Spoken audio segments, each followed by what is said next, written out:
start the show. The Good Life with DT. It's Nicole. Welcome to the Good Life. You are now listening to the Good Life Podcast. Good Life. Good Life.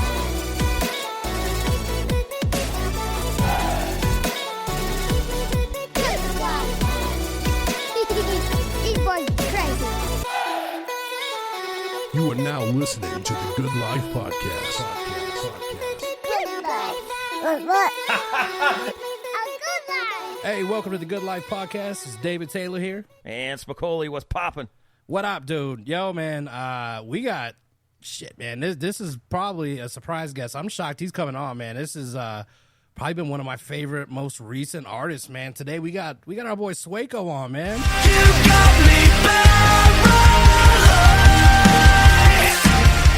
We're good. I'm Sueco. What's going on, y'all? You know, I was surprised to see that Sueco's coming to Omaha. dude. I thought it would just be like a West Coast thing, East Coast thing. But for you to come to the Midwest, have you ever been to Omaha? No, I've never been to Omaha. It's going to be sick, man. All those, like, the Midwest shows, they be the best ones. They be, like, the craziest crowds, for sure. Dude, yeah, if you talk to people that come through here, man, I mean, we had, was it Dropout Kings? I think it was Adam Raymond from Dropout Kings was on, and people come on, they're like, dude, Omaha, like, they go nuts, dude. We go nuts here for concerts. It's a good time, man. You'll have a good turnout, and the kids will get crazy, man. Yeah, no, that's going to be sick. I'm super excited. What do you think Omaha's like based on what you've heard? Steaks, right? You can say it. You can And say corn, dude. Yeah. You can say it, dude. Nebraska, the cornfields. Driving in the F-250 through the cornfields, man. I bet it's fun, country, though. baby. I bet it's fun, not going to lie. So Omaha's got more of the city vibe, man, you know, and it's going to be like a normal city vibe. And then when you get outside Omaha, that's Nebraska. That's what you'll think it is, man. From like, I'd say once you get outside of Lincoln towards Colorado, dude, it's 6 hours of just like, I want to kill myself driving in this drive, dude. It's terrible, man. Through the cornfields? Is it for real deal cornfields? Oh, yeah, it's cornfield all the way. Yeah, Oh, there's real all the way. I cornfields. can't wait, Yeah. man. You're gonna see cornfields. You're gonna see cows. You're gonna get inspired for your next song. It's be like, I'm not on corn. I mean, something is gonna be wild, dude. You're gonna get some inspiration, and you're gonna be like rolling through the cornfields with the combine or some weird stuff like that. I don't know. You'll I'm see ready something with the though. cows in the cornfields. Do it, man. Yo, I want to jump into this, man. So, obviously, I'm probably not the only person that knows you from TikTok, man. So fast, dude. I mean, that song broke out huge, man. How does that go down on TikTok? I know a lot of people are like trying to make videos go viral and stuff, but man, Fast just took off like a rocket, man. Yeah, I mean, it was like that blew up kind of like in the beginning, really, of like TikTok. So it was like April, May 2019 when that like blew up. And it was like right after Old Town Road had blew up. It was like the next song to like kind of go viral on TikTok. Yeah. And it was just one of our boys, Lucas Daly. He just started using the sound. He's like a skater, and he just started using the sound and posting videos to it. And one of the videos he posted like started to trend and it blew up. That was back when it was easy on TikTok. Dude, I don't know. I wouldn't say it was easy, dude, because so I guess let's go from that to you dropped the album, right? We were kind of touching base on this before we started the podcast. So I was expecting that style. And I think you released Paralyzed before you dropped the album, I think, didn't you? Yeah. Okay, so I kind of heard Paralyzed, and I was like, yeah, so he's going to have these two different styles. Put the album on. The first song, Today, starts. And, dude, like, every emo feel I had from back in the day came back, and I was like, whoa, this dude is not what I thought. It was amazing. Yeah, so that song, I actually wrote that song the day before I went sober. Yeah, that's what I was reading, man. Yeah, so I was going like through this period in my life. It was just I won't get too much into it, but I was just drinking a lot of fucked up shit was going on, and since I was a kid, like I wrote music to understand how I feel, right? And so I remember like when I wrote that song, like I knew this is how I'm feeling, like something bad is going to happen if I keep doing this to myself. And then I remember literally the next day I went and I fucking drove. My grandparents had this like old cabin up in Northern California. Yeah. And I just went and grabbed the keys and I fucking went up there and I detoxed. Dude. What was that like, man? Because if you were partying hard and then you detox, like, was it rough? Yeah, for sure. That shit was not easy. Yeah, dude. Yeah. But got through it. Yeah. And it was one of the best decisions I've made. Alcohol is a very, very hard thing to get. So I used to be a huge alcoholic, man. So like dude, that's like one of the hardest things to break, dude. It's so like, man, dude, mentally and physically, the shake and everything. It's just tough, man. It's so hard. Yeah. But, you come out on the other side and you learn how to be a human again, Absolutely. and then you're better than you were before. Yeah, and look at how far you've come, man. I was at a rock station for 20 years, and we would play new music, and all of a sudden, Papa Roach, and there's this dude named, I was like, how do you even say this? It's Papa Roach, the dude from Jason. Yeah. And then it was like this, like my Sueco? How do you say Sueco? I was like, how? And that led me to your TikTok to figure out how to say it. And I was like, new music from Papa Roach featuring Jason and Sueco. And people are calling in. They're like, what is this song? This rips. I think I know this dude off TikTok. What was it like collaborating with Jacoby of Papa Roach? Dude, he's a fucking legend. I love Jacoby, man.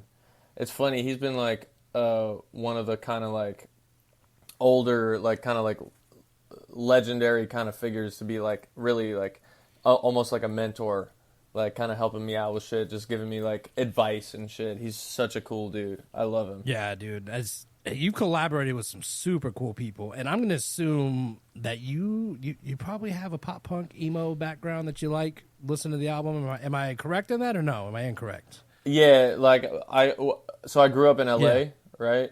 And I'm 26. So like when I was growing up, when I was like 13 and 14, like the first album I ever bought with my own money was American Idiot.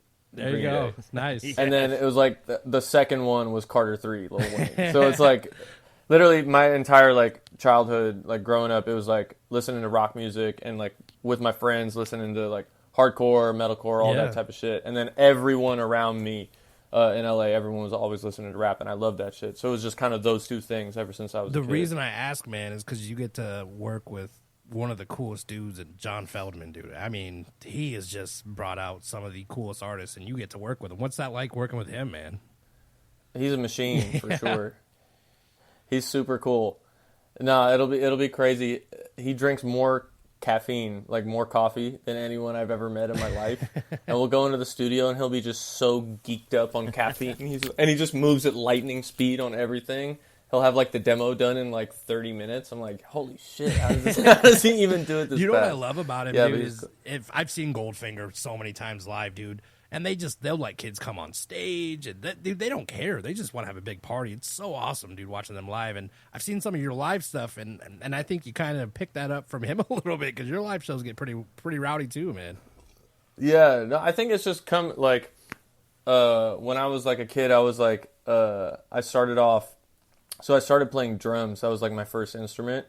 I started like actually because the game Rock Band, right? My dad got me Rock Band for Christmas one year, and then I got to like expert mode 100% on the drums. And then like you're actually like hitting shit on time. You actually have right? to learn some way. Yeah, right. Yeah. And so my dad was the choir director at church, so I literally just sat down at the drum set in church. I could already play. So like when I was like super young, I started playing for like the church band. Oh, nice. And then I was in like local like kind of hardcore bands, like garage bands in LA and shit. And then I remember at one point I was like, fuck this shit, I don't want to be the drummer anymore. I want to be the screamer. Yeah. I want to be up front, Yeah. not back. Yeah, I want to be up front. It is fun. I got to do it, yeah. Yeah, I think a lot of that comes from those like garage shows and those backyard shows, and like just going to little grimy, dingy punk shows in LA growing up. Like what a show is about the experience. It's not about going and seeing a performance. It's about like experiencing everyone there in that moment. For sure, dude. I totally agree with you on that, man. You have songs on movie soundtracks. A big one was Sonic the Hedgehog called Speed Me Up. You're on the track with Wiz Khalifa. Did you feel your life would change a little bit getting some of that movie money? Dude, I'll tell you what. It was mad funny when I met Wiz. He's the nicest fucking dude ever, right? Super Really? cool. Like how you see him in videos, he's just like hello, chill out, and like that's how he totally is. And I remember it was like really still right when I was like pretty new as an artist, right? Like I didn't have that much music out at that point. And when we went and I was on set for, I think it was the video or something, his kid was there. His son was there. And he like, I remember like Wiz came up to me, he's like, hey, I don't want to like, I'm going to ask you like, I don't mean to bother you, but my like son wants a picture with you. And I was just like geeked out. I was like, no way, dude, what? Like, yes. You're like, all right. I was like, holy shit, something crazy's happening right now. Yeah. You texting all your homies, you're like, no way, dude, you're not. I was like, holy shit. Yeah. That was. And were you like, yo, can I get a picture with you? Wiz? Yeah, literally. I was like, yeah.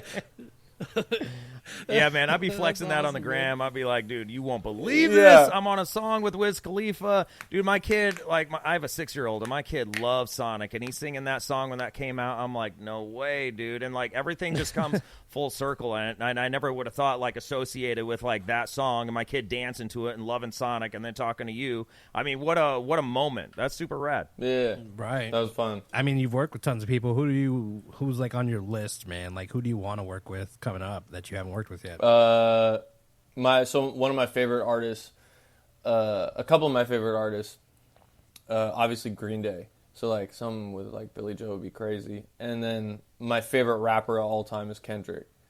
So Kendrick would be crazy. And then, dude, you should make. I that know, happen. man. Like especially as an LA dope. kid, like growing up, Yeah. Section 80, fucking Good Kid, Mad City. Mm-hmm. Such good albums, dude. That was my childhood. Right. Like that's man, as an LA kid, do you feel like you have more connections than most because you grew up in that scene? Dude, you know what's crazy? I didn't know nobody in the music industry at all. Like, at all. And then, even, Really? like, when my music really started, like, taking off, I barely knew anyone. So I grew up in, like, Pasadena, Altadena. That's, like, it's, like, in the LA area, but it's not really, like West LA or something where, like, all the music and, like, Hollywood stuff happens. So it's funny, I didn't know nobody. Like, even when Fast came out, like, it was just that. I mean, it was, like, me. So I had, like, originally, I was like a producer. That was kind of how I started like meeting people, and I was making beats for. There was a bunch of YouTubers that were really good friends of mine, like Lamont Holt, Luis Moore. They were all skate YouTubers, and then I was making beats for them and shit. And that was kind of like my crew, was like kind of like YouTubers and That's stuff. cool though, man. Damn, dude. I make beats now, man. So there's still hope. I'm like Jim Carrey from Dumb and Dumber. Like, just tell me there's a chance, man. Like, just tell me there's a chance. Dude, there's always a chance. That's wild, dude. Go ahead, man. We'll be back after a quick break. Up in the castle, evil mischief stirs. Plan number 42. I shall turn myself into a cat and get adopted by the butcher's daughter so I can learn all her secrets. Then, I will use them to make her fall in love with me. What do you think, Wilson? Hey, check out 1v1 Me DM on all podcast platforms to see more of Dracula's perfect plans at finding true love.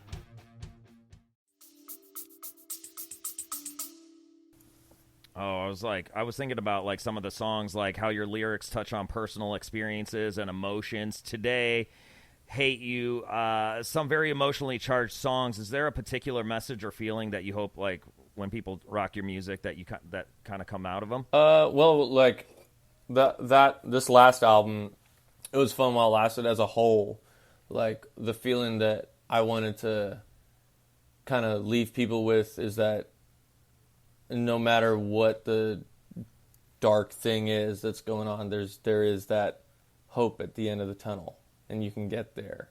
And that's kind of how I even structured the album. It started from it started from darkness, and then through the album it kind of goes towards the light. Yeah, I noticed that. There was that, like, ebb and flow. Like, you start off, like, really super dark, and then you're like, oh, man, maybe there is hope. Maybe we're going to get through this. Yeah. Yeah, and I like that. I like that about your music because, you know, you bring out a different side of everybody. There's, like, different emotions. It's not just one thing. There's a lot of different sides to you. When you're writing that, do you kind of feel like, okay, this is this is what I want to do. I want to express like all things, or just how does that all come together? It kind of just is like, how am I feeling that day? You get what I'm saying? Like, what do I want to talk about today? Or what do I want to, like, what's the type of song or what's the feeling that I feel today? Like, for me, it all starts with the feeling. Like, just not even words, not the sound. It's just, like, the emotion that's inside of you. And then a lot of the times, how it'll start is, like, because I'm, like, I started really as, like, before I started writing songs, I was a musician, right? So, for me, a lot of the time is, okay, this feeling that I have, what does that sound like? Sonically, like, what's the sonic background of whatever the fuck that is? And then maybe I have, like, a phrase or something in my head, but usually it's, like, the sonic background first. And then it's like, okay, now this is feeling how I feel. Now, what are the words and the melodies to, like, explain that feeling? You feel what I'm saying? That's crazy, dude. Yeah, so I was just watching Corey Taylor from Slipknot was doing an interview and kind of said something similar, where somebody was like, do you feel like you write better songs when you're sad or when you're angry? And he was like, it's not one or the other, really. He knows artists that do that, but he's like, it has to be like an extreme feeling, and that's where the song comes from. And that's super dope that you pretty much explained it like the same way. That's cool to see like multiple artists do it that way. I like that. Well, I mean, yeah, because it's art, right? So art is feeling. So yeah, Absolutely. you can't fake feeling. You're just actually feeling some way. How involved are you in these music videos, man? Because they are very like cinematic. What are you pretty involved in the production of all that, or is that more of a team that says here's the idea? I mean, I'm involved with it. I've learned to like lean on people's visions that I trust, but I definitely have like ideas and themes that I put forward. I'm actually trying to get more into like actually like shot by shot and like cinematography and directing and shit. Right now it's kind of just like ideas that I'll have that I'll work with people to put together, but that is something I've been like, because I do all my, like me and my manager Lucas, we do all the TikToks, and so like we kind of just from doing that for so many years like understand kind of the cinematography and all that. So that's something I'm about to start getting into more. Like, when did you know your TikTok game was fire? I don't know, dude. It's funny because TikTok always be changing. Like literally every month it's like a whole different atmosphere. So you just got to constantly like change and adapt and shit. But I think it's literally just because, like I said, all my homies coming up were all like YouTubers, like way back in the day, like 2017, 2018, and just like watching them, how they film videos, and I would like start getting involved with them. It just kind of started like training my eyes for like making like video content. And so I think it was just natural. I mean, you figured out how to do it. That's for sure, man. I mean, every video I see is just entertaining as hell, man. Even if they're like, even the video of you like pouring like the gasoline on yourself out in the street, that's super dope too. I mean, everything you do is just, it's just like one's funny and then one's like super serious. Like, hey, there's helpful people out here. I was like, dude, you hit both ends. It's dope. Well, yeah, you can just, it's the same thing. It's like how, I feel like video content is the same thing almost as music. Like, it's art. Absolutely. Right? It's art at the end of the day. So it's like, how are you feeling? And you can portray, it's the same thing. You can portray that feeling through any medium. For sure. So when you did Fast, right, and kind of going back on a second here, with the rest of the music you released, did you plan on being that diverse on an album, like where you're like, I'm just going to go all different directions, or did it kind of just happen as you were writing it all? I mean, yeah, no, that's always been me. Like, I've always made shit in a million different type of styles in a million different ways. Like I said, ever since I was a kid, I've always been making, like, my first kind of writing style was just, because my dad's an acoustic, like a guitar player. So he taught me guitar when I was like really little. And my first like writing songs was, I was just super young in my room with a guitar just trying to like express how I was feeling because no one was going to listen to me, right? So I've just made so much shit and I've listened to so much shit. And throughout my life, it just feels like natural to just make, again, it's how am I feeling that day?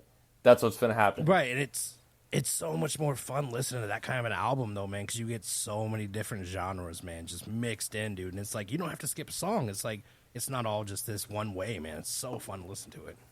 Yeah, it's easy to get hooked. What do your parents think? Like, your dad kind of, it sounded like your dad kind of inspired you. You were a drummer in your church band. Your dad was teaching you how to play guitar. What did they think of your career so far? Dude, my dad's stoked. It's fun. Yeah. I'm in Portland right now with my dad. He's like literally in the other room right now. I'm visiting my family up here right now. No, but it's super sick because he's like been a musician since he was a kid, as well, and he always like wanted to make it happen. He like for a while so he grew up in San Diego. For a while he was like literally playing guitar on the street, singing like for tips. Really? Like that was what he was doing when he was younger. So what kind of music was he into? Like what's his style? Bluegrass. Really? Oh, okay. Straight up. Wow. He rips, dude. He rips. Okay. Yeah, that's he talented rips on guitar, dude. He did the boom, like with the yeah. Wow, dude. Yeah, so did you play bluegrass when you were little at all? Fuck no, man. That's way too hard. It's so hard, dude. Dude, I didn't have the patience, man. It's like people knock bluegrass. I'm like, I don't think you understand how much talent dude, that it's takes, insanely difficult. It is. Oh my goodness, man. Well, maybe since you're coming through Omaha to play a show, since everyone thinks we're just out in the middle of cornfield, you can learn to play some bluegrass. I'll do a bluegrass set. Do Sueco meets bluegrass. Oh, that'll be hard. I'm not gonna lie. But you're a man of many talents. I could see this happening somehow, some way. Like if we put it in your brain now, maybe by the time when you get here in September next month, it'll happen. No, what's that dude's name? He's doing the bluegrass thing right now. Billy Strings, something like that. Who is that? Do you know who I'm talking about? Yeah, I think I just saw that dude. Yeah, I don't remember his last name, but I don't know. It's something like that. If I messed up the name, I apologize if you're listening or whoever's listening. But I literally just saw him like pop up on my shit the other day. I was like, this is crazy. Uh-huh.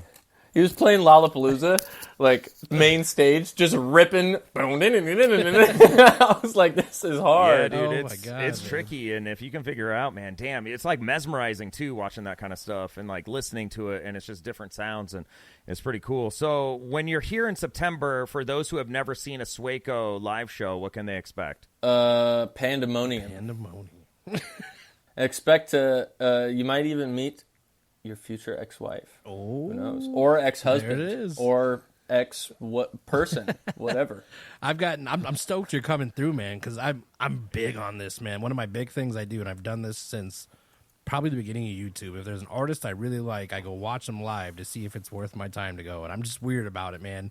And I've watched you live, dude, and you put on a hell of a show, dude. So if you are listening to this, get the tickets to come see Sueco, man. You're not going to be disappointed. It's just about energy, man. Like, you just send the energy, and you fucking yell into that microphone, and you scream into that microphone, and sometimes they listen, and they fucking feel it back, and then it's just this loop. What's your favorite song to do live?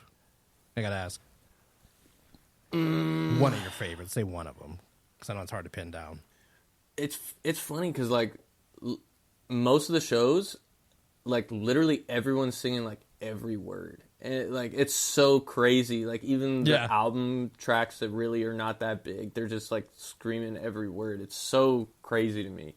But the coolest moments, really, of the set for me are any of the somewhat bigger songs.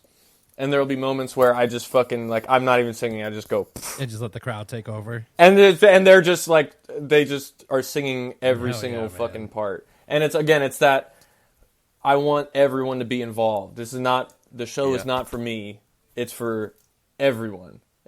And I like that, like, if this makes sense, when you go to most shows or most concerts, like in the crowd, if you're in the crowd, there's this almost idea of, like, a separation between, like, you in the crowd and the person on stage is the performer. Yeah, for sure. There's, like, an invisible wall. You get what I'm saying? Yeah. I fucking hate that shit, man. I break that wall down. That's my goal with it. I go into the crowd. Yeah. I get into the mosh pit. That goes back to my reference with John Feldman, man. See, that's what I'm saying, man. That's kind of the same way that he does it as well, man. And you got that same stage presence, which is hard to match, dude. But you match it, man, and it's very cool to see. I don't know, man. I just get really pissed off before I go on stage, and I just can't get on stage.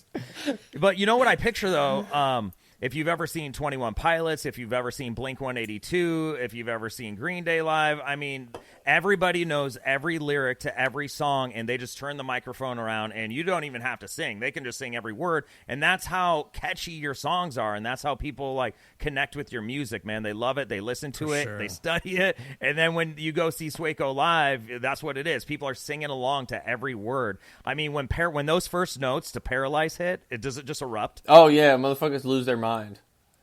For sure. They lose their mind. That's got to be the best feeling. Yeah, dude, it's so crazy, like, especially, like, some of the bigger shows, like festivals we've played. Mm-hmm. Like, there was one, Welcome to Rockville, that we played. It was a couple months ago. It was in Florida. Dude, I couldn't fucking see the end of people. Really? It was mind-blowing to me. I'm like, wait, no way, this is real life? Like, this is actually happening? Like, you cannot, I don't know, in my brain it's so hard to, like, tell how many, after, like, a certain number of people, you just have no idea how many it is. It's a billion people. It could be literally, like, a billion people, and I just would have I mean, it's probably not a billion people, but. Do you still get, do you get nerves at all for those kind of shows, or not really anymore? I get like every time I'm about to go on stage, there's like these butterflies in my stomach. Yeah. But like I said, I just get super pissed off. But like it's so funny because I just did Lollapalooza like 2 weeks ago. I think that was like 2 weeks ago. Oh, nice, yeah. And it was someone from my my agent was like, I guess backstage like before I went on. Yeah. And for about like 10 or 15 minutes before I get on, I just start like hyperventilating, and I'm just like flexing, and I'm just like literally like summoning demons within myself before I like Super Saiyan mode. Yeah, just like I don't even know what's going through my head, right? And I must have been like pacing around, like literally like eyes like I'm gonna kill someone. And after I got off, he's like, I saw you before you went on stage, and I was going to ask if you were okay, but then your manager came and said, just leave him alone. They're like, does Sueco know that he's performing in the UFC today? Like, does he know? Because he looks really pissed off right now, man. Like, you're getting hype like you're going into the octagon, dude. Holy shit. So what you're saying is don't walk up to you right before you go on and be like, good luck, because you might get socked up? No, I mean, I don't think so. I hope not. We're not finding out. Yeah. He can't control himself, so just watch out. Just let him do his thing, man. Back up. Great, man. Back up. But you know what's so rad, though? Like, you spending time with your family, and, like, when you played in Lollapalooza and like, at these big festivals, did you, like, text your dad or take a picture or bring him out on stage with you or anything and be like, Dad, we did it. We fucking did it. I brought my dad out on stage twice so far. One was... So my first tour ever, it was about 1.5 years ago. I opened for Oliver Tree, and it was like the last show on the run. It was in Austin. I have a bunch of family in Texas, and that was a crazy moment because it was a pretty big show. And I like brought my dad out on stage, and everyone's fucking hyped. And he like played guitar with me for a song. Yeah, and then I did a show in London. I can't remember what the venue was, but it was maybe like 6 or 7, 8 months ago, something like that. Same thing. He like literally flew out. So my dad's side of the family, they're all Finnish. They're all from Finland, and so some of my family flew in from Finland, and my dad flew to the London show. And it was sick as fuck, because same shit. I brought him out on stage. I had him play the guitar for a song, and he told me he didn't want to do it before, but I made him do it on stage. I made him break the guitar on stage, like smash the guitar. No, I had the whole crowd chanting, "Smash that shit! Smash that!" And he was not about to do it, but he did it. And then everyone went crazy, man. Did he play a lot of concerts like when he was younger, or not like anything like really too big? Not anything like too crazy. He was the like music director at my church. Yeah. So what he got to do with you was like Probably something was he like dreamed he of was his like whole life, really. Yeah. He was like geeked up. Yeah, that's cool when you can do that for your dad or mom or your guardian. I mean, that's super rad to kind of like pay it back. Somebody who you were inspired by and like taught you how to play these instruments, and what a full circle moment, man. That's beautiful. Man. Yeah, no, I'm truly blessed. How'd you like Austin, man? I used to live down in that area, man, and Austin is so fun for live music, man. Oh my goodness. Dude, for live music, it's a fucking cool city. There's a lot of homeless people. There is. Did you go down to 6th Street at all and see all that craziness? I'm going to be honest, I don't remember if I went down to 6th Street, but I did see some craziness. Yeah, there's some craziness down there, dude. Yeah. Sueco was part of the craziness. Hey, man, don't let me get down on 6th Street. Watch out. Yeah. It's about to go down. I remember, dude, I got a I was in the Army, man, and they gave me a $10,000 bonus. And I was stationed out in Fort Hood, and I spent my bonus in one weekend in Austin on 6th Street, dude. Holy shit. What did you buy? I don't remember.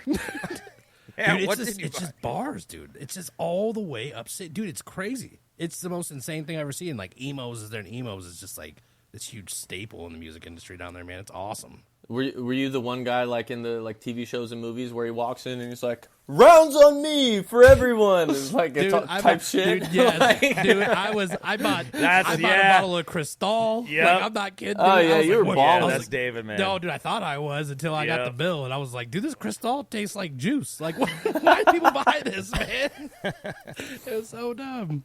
But That's funny. So you're coming out with new music soon, right? What you got?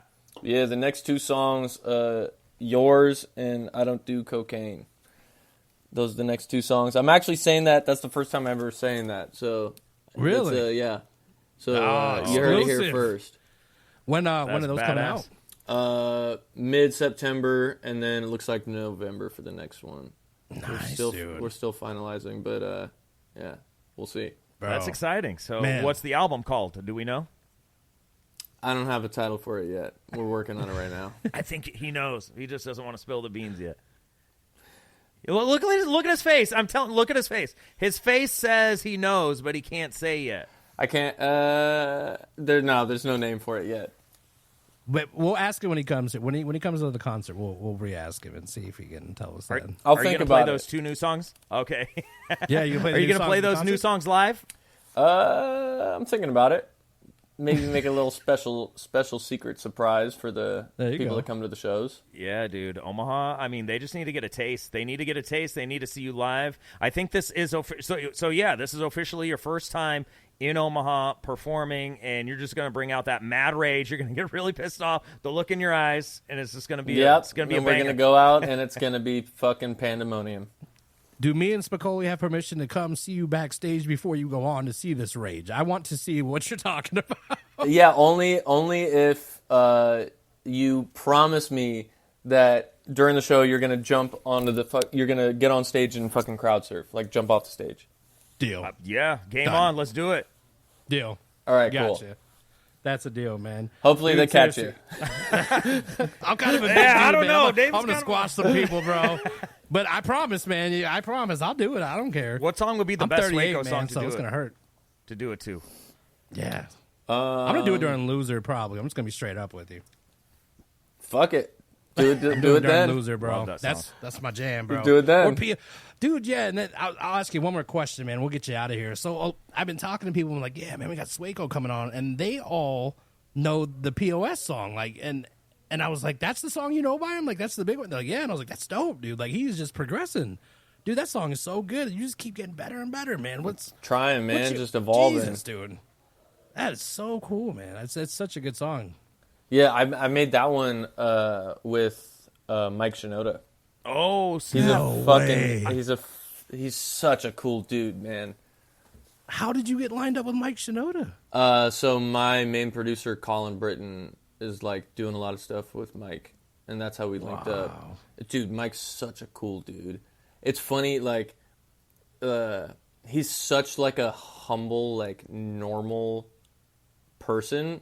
He seems that way, dude. That like yeah. it's so weird because like obviously Linkin Park is like one of the biggest bands of all time, right? And I like listened to them and shit growing up, but it's so weird within like the first 15-20 minutes of talking to him or like being in the studio, it just like he's just like a regular dude. So how long have you been doing like music professionally now? What does professionally mean? Let's say paycheck. Let's say your first paycheck. Okay, well, my first like actual paycheck was fast. Like that was 2019. But I've been making beats and selling beats and doing like running a studio out of my house and shit for people for years. So since 2019, you've worked with Mike Shinoda of Linkin Park, John Feldman, who's just legendary in the game, Papa Roach, dude, killing it.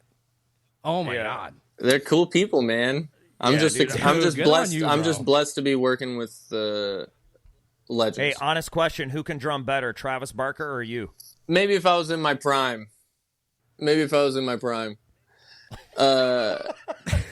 Nah, he's a cool dude, though. He's That's cool. dope, man.